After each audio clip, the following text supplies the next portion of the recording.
Saímos de lá, de repente eu chego numa casa que era muito grande e assim, você não enxerga o teto. Muitas pessoas, algumas que eu conhecia desta vida... Só mortos? Mortos. Só pessoas que já morreram.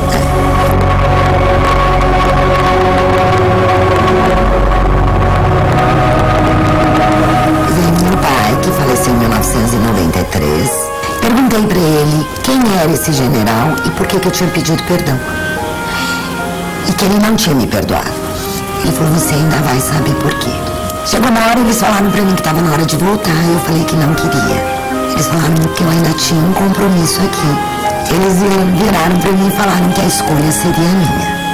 E que em outra oportunidade eu voltaria pra cumprir este compromisso que eu ainda tinha aqui. Cheguei pra todos eles e falei que como eu não queria pagar nem juros nem correção monetária, que eu tava voltando.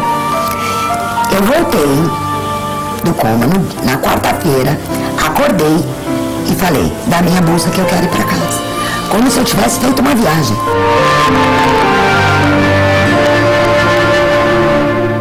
Pesquisadores do mundo todo procuram respostas científicas para as experiências de quase morte. Entre essas explicações está a de que, quando entra em estado crítico, o corpo libera uma série de substâncias no organismo, e essas substâncias é que seriam responsáveis pela sensação de paz e bem-estar. Além disso, durante uma parada cardiorrespiratória, diminui a oxigenação do cérebro, e isso explicaria os túneis de seres de luz.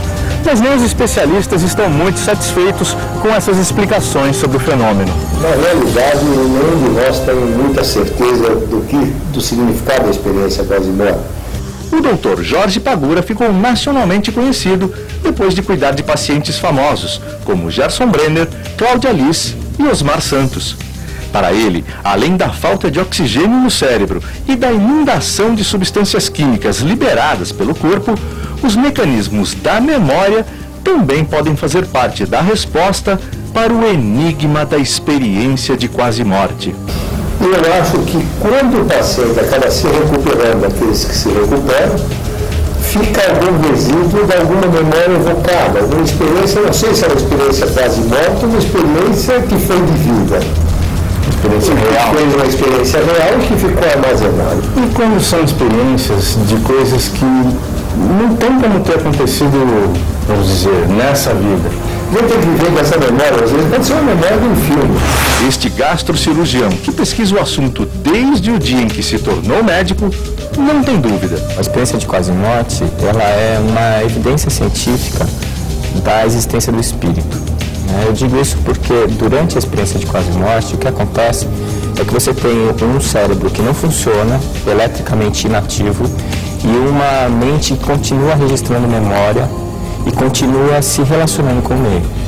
Então, fisiologicamente, se você partisse do princípio que a mente é uma secreção do cérebro, fisiologicamente, quando o cérebro não funciona, a mente não existe. Ele afirma que ninguém sai igual de uma experiência de quase morte. Ele sai mais tranquilo, mais calmo, perde o medo da morte.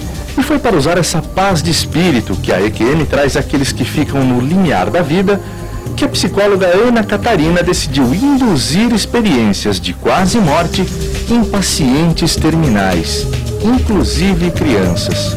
Eu comecei esse trabalho justamente para ajudá-los a perder a dor, para ressignificar o sofrimento diante da morte, que eu chamei de dor espiritual.